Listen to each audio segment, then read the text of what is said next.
नमस्कार दोस्तों, शशि अग्रवाल इकोनॉमिक्स तथा लॉ क्लासेस के अंदर मैं आप सबका अभिनंदन करती हूँ। आज का जो हमारा सब्जेक्ट है वो है व्यष्टि अर्थशास्त्र माइक्रो इकोनॉमिक्स और जिसके अंदर हम करेंगे कंसेप्ट्स ऑफ रेवेन्यू आगम की धारणाएं।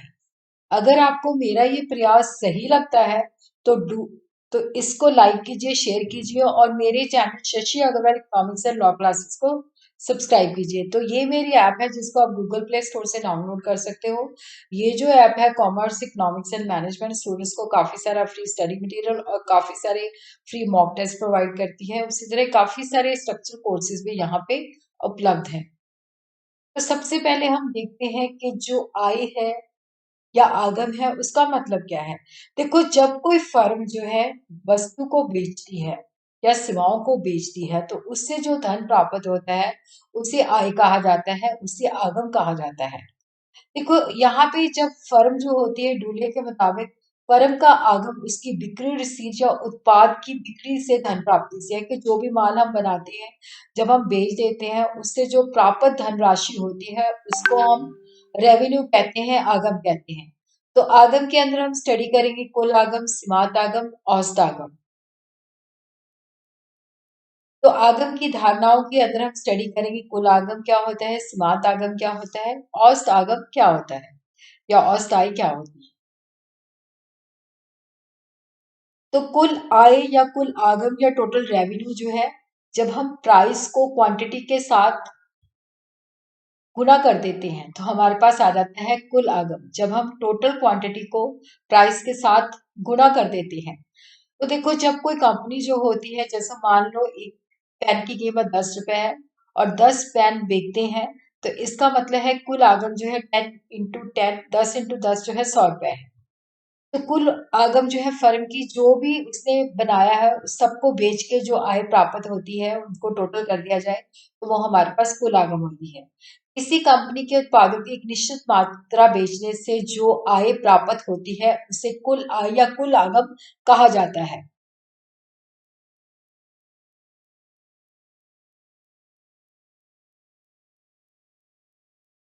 सीमांत आगम कुल आगम में वो परिवर्तन है जो एक कम या ज्यादा वस्तु की बिक्री के परिणाम स्वरूप होता है। जब हम एक और इकाई जो है उसको बिक्री करते हैं तो उससे जो हमारी आय में परिवर्तन होता है उसको हम सीमांत आगम कहते हैं। फर्गुसन के मुताबिक सीमांत आगम कुल आगम में वो परिवर्तन है जो उत्पादन की अधिक या एक इकाई की बिक्री के परिणाम स्वरूप होता है। तो एमआर को जब हम कैलकुलेट करते हैं तो कुल आगम में परिवर्तन, चेंज इन टोटल रेवेन्यू, और बेची गई मात्रा में परिवर्तन तो चेंज इन क्वांटिटी। या हम इसको इस तरह से भी लिख सकते हैं TRN जब 10 इकाई बेची जाती है तो कुल आय जो प्राप्त होती है 100 होती है। जब एक यूनिट और बिक्री किया जाता है तो वहां पे हमें जो मिलता है वो 110 होता है। तो यहाँ पे टोटल रेवेन्यू जो है 110 है। तो यहाँ पे हम एमआर निकालते हैं 110 minus 100 which is equal to 10। तो जब हम ये फार्मूला लगाते हैं तो इससे हो जाएगा कि चेंज इन टोटल रेवेन्यू जो है वो है 10, क्योंकि 110 माइनस 110 आ जाता है और चेंज इन क्वांटिटी 1, तो ये हमारे पास 10 आ जाता है। तो इस तरह से हम दोनों फार्मूले लगा के जो है एमआर की वैल्यू निकाल सकते हैं। दोनों में से कोई भी लगा सकते हैं। देखो, जो औसत आगम होती है उसका होता है कि प्रति इकाई हमें क्या आय प्राप्त हो रही है, इसको हम कीमत भी कहते हैं। एवरेज रेवेन्यू जो है total revenue divided by Q. मान लो अगर हमें 100 चीजें बेची हैं और उससे टोटल जो हमें आगम प्राप्त हुई है 1000, तो 1000 को हमने 100 से डिवाइड कर दिया तो यहाँ पे एवरेज रेवेन्यू जो औसत आगम आ जाती है 10 रुपए प्रति यूनिट। तो औसत आगम का मतलब है ये दर है जिस पर उत्पादन बेचा जाता है, वो कीमत है। किसी वस्तु की बिक्री से प्राप्त होने वाली प्रति इकाई आगम औसत कहलाती है। इसको हम टोटल रेवेन्यू को जब हम क्वांटिटी से विभाजित करते हैं तो वहां पे आ जाती है औसत आगम, जिसको हम कीमत भी कहते हैं। तो relationship between AR and MR, कुल आगम, औसत आगम, सीमांत आगम के बीच में क्या संबंध है। तो यहाँ पे हम देखते हैं कि जैसे अगर ये पूर्ण प्रतियोगिता है तो वहां पे क्या होता है कि जो हमारी कीमत होती है वो एक समान रहती है। तो यहाँ पे हम टोटल रेवेन्यू कैलकुलेट कर लेते हैं P इंटू क्यू, 10 इंटू 1 10, तो ये 10 आ जाता है, 10 इंटू 2 20 आ जाता है, 10 इंटू 3 30 आ जाता है, 10 इंटू 4 40 आ जाता है, 10 इंटू 5 50 आ जाता है। और उसी तरह पहला एमआर जो है 10 है, और दूसरे में 20 - 10 10, 30 - 20 10, 40 - 3 10, 50 - 40 10। अगर हम टोटल रेवेन्यू को क्यू से डिवाइड करें तो यहाँ पे प्राइस हर जगह पे सेम रहेगी। तो टी आर जो है that is also summation of M R. और अगर ए आर कॉन्स्टेंट है तो एम आर भी जो है ए आर के बराबर होता है, और ये पूर्ण प्रतियोगिता की स्थिति में होता है जहाँ पे जो वस्तुएं होती हैं वो समरूप होती हैं। तो पूरे प्रतियोगिता के अंदर जो टोटल रेवेन्यू की शेप होती है ये एक सीधी रेखा होती है, और ये 45 डिग्री का एंगल बना के जाती है, जो हमें बताती है कि टोटल रेवेन्यू जो है कांस्टेंट रेट पे इंक्रीज होता है। और यहाँ पे ई आर और एम आर जो होते हैं एक दूसरे के बराबर होते हैं और पैरेलल टू एक्स एक्सिस होते हैं।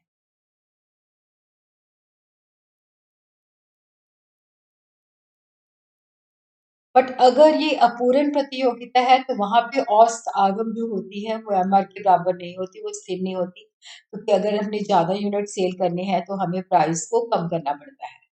यहाँ पे हम देखते हैं कि फर्स्ट यूनिट के अंदर प्राइस 10 है तो 10 इंटू 1 टोटल रेवेन्यू 10, दूसरे के अंदर ये 9.5 इंटू 2 19, थर्ड के अंदर 9 इंटू 3 27, चौथे के अंदर 8.5 इंटू 4 34, और फिफ्थ के अंदर 8 इंटू 5 40। तो यहाँ पे एम आर जो होता है 10 - 0 10, 19 - 10 9, 27 - 19 8, 34 - 27 7, 40 - 34 6।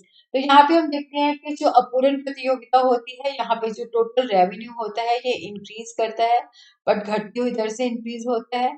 और प्राइस भी यहाँ पे क्या होता है, एआर भी जो है ज्यादा यूनिट बेचने हैं तो कम होती जाएगी, और एमआर भी जो है वो कम होता है, और उसके जब एआर कम होते हैं तो एमआर उसके नीचे लाया करता है।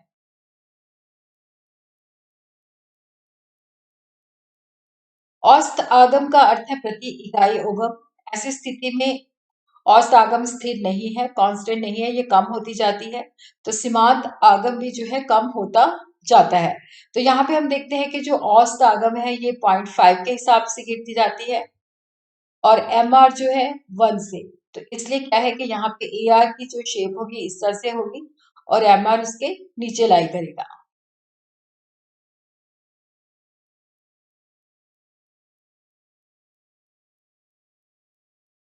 तो ये हमने देखना है कि कुल आगम, औसत आगम, सीमांत आगम के बीच में ये संबंध है। जब टी आर वृद्धि दर से बढ़ता है तो एम आर भी बढ़ता है, जब टी आर स्थिर दर से बढ़ता है तो एम आर स्थिर होता है, जब टी आर घटती दर पर बढ़ता है तो एम आर घटता है, जब टी आर अधिकतम होता है तो एम आर शून्य होता है, जब ए आर गिर रहा होता है तो एम आर उसके नीचे होता है, जब ए आर स्थिर होता है तो एम आर भी ए आर के बराबर होता है। ए आर हमेशा पॉजिटिव होता है, कभी भी नेगेटिव या शून्य नहीं होता, बट एम आर जो है पॉजिटिव भी हो सकता है, नेगेटिव भी हो सकता है, और शून्य भी हो सकता है। यहाँ पे हम देखते हैं, तो यहाँ पे हम देखते हैं कि एवरेज रेवेन्यू हमारा कम हो रहा है, ज्यादा यूनिट बेचते हैं तो प्राइस हमें कम करनी पड़ेगी। और यहाँ पे हम देखते हैं कि टोटल रेवेन्यू जो है पहले घटती हुई दर पे बढ़ रहा है, फिर उसके बाद यहाँ पे फिफ्थ यूनिट पे जाके ये 30 हो जाता है और मैक्सिमम होता है यहाँ पे, और सिक्स यूनिट पे क्या होता है कि ये कांस्टेंट हो जाता है, और सेवन यूनिट पे ये 30 से 28 हो जाता है, कम हो जाता है। उसी तरह जो हमारा एम आर है, तो जब तक हमारा टी आर इंक्रीज हो रहा है तो ये पॉजिटिव है, जहाँ पे ये कांस्टेंट होता है यहाँ पे जीरो हो जाता है। जब हमारा टी आर कम होता है तो एम आर जो है नेगेटिव हो जाता है।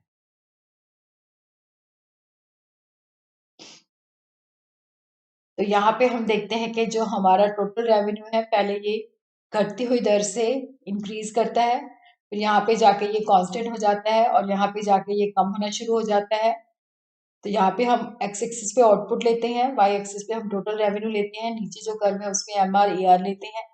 और यहाँ पे हम देखते हैं कि देखो जब हमारा टोटल रेवेन्यू मैक्सिमम होता है, यहाँ पे जैसे ये मैक्सिमम है तो हमारा जो एम आर होता है वो जीरो होता है, और उसके बाद वो नेगेटिव हो जाता है। और उसी तरह ए आर भी जो है उसकी भी जो स्लोप है नीचे की तरफ जा रही है, और एम आर उसके नीचे लाई करता है।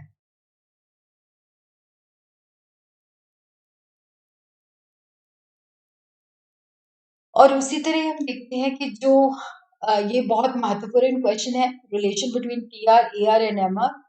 तो कुल आगम, औसत आगम, सीमांत आगम के बीच में क्या संबंध है? तो देखो, जो एआर है वो भी टोटल रेवेन्यू से कैलकुलेट होता है, जो एमआर है वो भी टोटल रेवेन्यू से कैलकुलेट होता है। टोटल रेवेन्यू जो है पी इंटू क्यू है, तो जब हम टोटल रेवेन्यू को क्यू से डिवाइड करते हैं तो वो हमारे पास औसत आय या औसत आगम आ जाएगी। एमआर जो है total revenue of N minus total revenue N minus one. जो हम एक अतिरिक्त इकाई जो है बेचते हैं तो उससे जो हमें आय प्राप्त होती है उसको हम सीमांत आय कहते हैं। तो एआर की बात करें चाहे एमआर की बात करें, ये दोनों ही क्या है, कुल आगम से कैलकुलेट किए जाते हैं। और उसी तरह हम देखते हैं कि जो टोटल रेवेन्यू है वो समेशन ऑफ जो है, जो समेशन ऑफ एमआर है।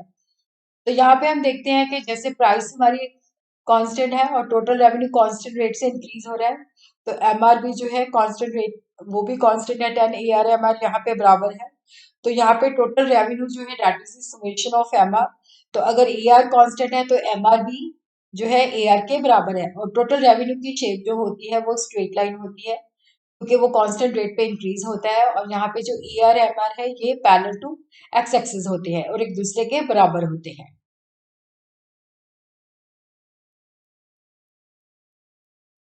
तो यहाँ पे हम देखते हैं कि टोटल रेवेन्यू की जो शेप है वो सीधी रेखा है, जो कि 45 डिग्री का एंगल बनाते हुए जाती है, जो शो करती है कि टोटल रेवेन्यू स्थिर दर पे इंक्रीज होता है और ए आर एम आर एक दूसरे के बराबर होते हैं पूर्ण प्रतियोगिता के अंदर, जब ए आर जो होता है स्थिर होता है।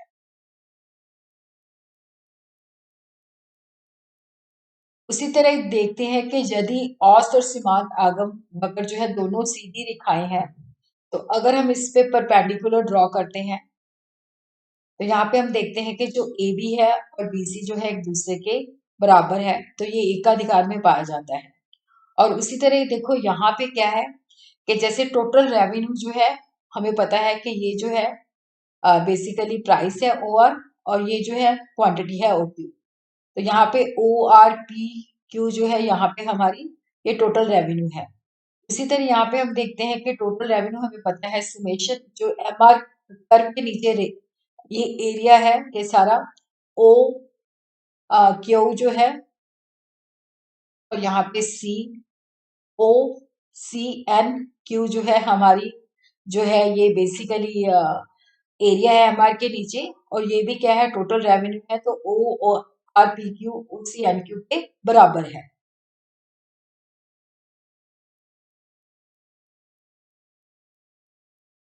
और उसी तरह हम देखते हैं कि अगर हमारे जो है, अगर ए आर एम आर जो है दोनों कॉन्वेक्स हैं, तो यहाँ पे देखते हैं कि जो हमारा ए बी जो है वो बी सी से लेस है। तो M R revenue curve will be nearer to Y axis, तो ये वाई एक्सिस के नजदीक होगा, और ए बी जो है बीसी से कम होगा। और उसी तरह हम देखते हैं कि अगर इसकी शेप जो है कनकेव है, तो यहाँ पे जो एम आर है वो वाई एक्सिस से दूर होगा, और यहाँ पे ए बी जो है बीसी से ज्यादा होगा।